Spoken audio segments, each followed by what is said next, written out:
ਨਜ਼ਰ ਆ ਰਿਹਾ ਹੋਣਾ ਜੀ ਆ ਪਿਸਤੌਲ ਟਾਈਪ ਕੀ ਚੀਜ਼ ਆ ਜੀ ਆ ਚੈੱਕ ਕਰੋ। ਇਹ ਕੀ ਚੀਜ਼ ਆ ਇਹਦੇ ਬਾਰੇ ਤੁਹਾਨੂੰ ਦੱਸਦੇ ਹਾਂ। ਤੇ ਇਹ ਦੇਖੋ ਇਹਦੇ ਉੱਤੇ ਆ ਗੋਲੀਆਂ ਵੀ ਲੋਡ ਕੀਤੀਆਂ ਹੋਈਆਂ ਚੈੱਕ ਕਰੋ ਦੇਖੋ। ਇਹ ਗੋਲੀਆਂ ਕਿੱਥੇ ਚੱਲਦੀਆਂ ਆ ਤੇ ਇਹ ਗੋਲੀ ਕਿਵੇਂ ਚਲਾਈ ਜਾਂਦੀ ਆ ਇਹ ਕੀ ਚੀਜ਼ ਆ। ਇਹ ਤੁਸੀਂ ਅਕਸਰ ਸੂਟਾਂ ਨੂੰ ਜਿਹੜੇ ਲੇਡੀਜ਼ ਸੂਟ ਹੁੰਦੇ ਆ ਜੈਂਟਸ ਸੂਟ ਹੁੰਦੇ ਆ ਬੱਚਿਆਂ ਦੇ ਹੁੰਦੇ ਆ ਉਹਨਾਂ ਨੂੰ ਇੱਕ ਟੈਗ ਲੱਗਾ ਹੁੰਦਾ। ਇਹ ਉਹ ਟੈਗ ਲਾਉਣ ਵਾਲੀ ਮਸ਼ੀਨ ਹੈ ਜੀ। ਆ ਜਿਹੜੀ ਨੀਡਲ ਆ ਇਸ ਤਰੀਕੇ ਦੇ ਨਾਲ ਜਿੱਥੇ ਤੁਸੀਂ ਟੈਗ ਲਾਉਣਾ ਹੈ ਉੱਥੇ ਤੁਸੀਂ ਇਸ ਤਰੀਕੇ ਨਾਲ ਇਹਨੂੰ ਫੈਬਰਿਕ ਦੇ ਅੰਦਰ ਲੈ ਜਾਣਾ ਦੇਖੋ ਇਸ ਤਰ੍ਹਾਂ ਆ ਚਲੇ ਗਏ ਨੀਡਲ। ਉਸ ਤੋਂ ਬਾਅਦ ਜੀ ਅਸੀਂ ਇਹਦਾ ਘੋੜਾ ਨੱਪ ਦੇਣਾ ਆ ਉਹ ਦੇਖੋ। ਅਤੇ ਉਹ ਅੰਦਰ ਚਲੇ ਜਾਂਦਾ ਇਹਦੇ ਜਿਹੜਾ ਟੈਗ ਅਤੇ ਇਹ ਜਿਹੜਾ ਟੈਗ ਆ ਜੀ ਇਸ ਤਰੀਕੇ ਦੇ ਨਾਲ ਉਹਦੇ ਅੰਦਰ ਚਲਾ ਜਾਂਦਾ ਦੇਖੋ ਜੀ ਹੁਣ ਖਾਲੀ ਗੋਲੀਆਂ ਚੱਲ ਰਹੀਆਂ ਮਿਸ ਹੋ ਰਹੀਆਂ ਠੀਕ ਆ। ਅਤੇ ਇਹ ਮੈਂ ਤੁਹਾਨੂੰ ਦਿਖਾਉਣਾ ਹੈ ਜੀ ਇਹਦੇ ਅੰਦਰ ਕਿਸ ਤਰੀਕੇ ਨਾਲ ਇਹਨੂੰ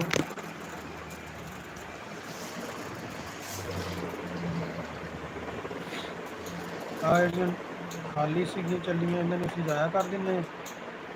ਉਸ ਤੋਂ ਬਾਅਦ ਆ ਦੇਖੋ ਇਹ ਫੜਿਆ ਇਹ ਪਿਸਤੌਲ ਦੀ ਗੋਲੀ ਅੰਦਰ ਚਲੇ ਗਈ ਆ ਦੇਖੋ। ਤੇ ਅੰਦਰ ਚਲੇ ਗਈ ਹੁਣ ਅਸੀਂ ਇਹਨੂੰ ਕੱਢਿਆ ਜੀ ਗੋਲੀ ਫਸ ਗਈ ਹੈ। ਗੋਲੀ ਫਸ ਗਈ ਇਸ ਕਰਕੇ ਗੋਲੀ ਚੱਲ ਨਹੀਂ ਰਹੀ ਸੀ। ਇਹ ਦੇਖੋ ਜੀ ਦੁਬਾਰਾ ਮੈਗਜ਼ੀਨ ਚਾੜਦੇ ਹਾਂ ਜੀ ਮੈਗਜ਼ੀਨ ਚੜ ਗਈ ਤੇ ਇੱਥੇ ਟੈਗ ਲਾ ਦਿੰਦੇ ਅਸੀਂ ਇੱਥੇ।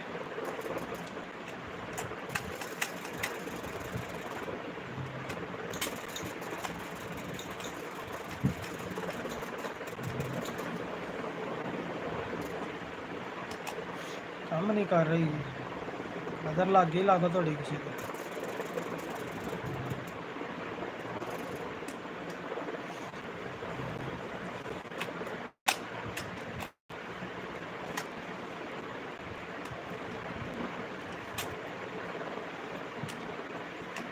ਭਾਈ ਜਿਹੜੀਆਂ ਗੋਲੀਆਂ ਫਸੀਆਂ ਸੀ ਨਾ ਉਹ ਕੱਢੀਆਂ ਆ ਤੇ ਆ ਲਓ ਜੀ।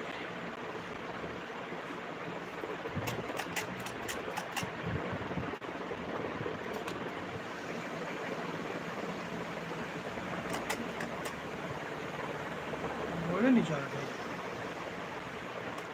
ਕੀ ਵਜ੍ਹਾ ਆ।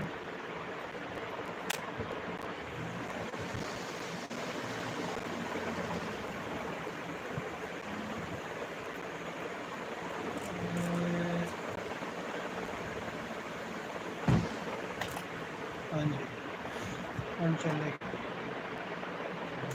ਇੱਥੇ ਤੇ ਆ ਦੇਖੋ ਤੇ ਆ ਚੈੱਕ ਕਰੋ ਆ ਇਹਦੇ ਅੰਦਰ ਚਲਾ ਗਿਆ ਇਹ ਪਿਸਟਲ ਦਾ ਕੰਮ।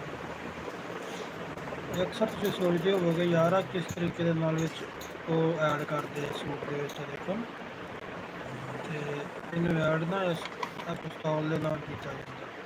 ਦੁਬਾਰਾ ਕਰਕੇ ਦਿਖਾਈਏ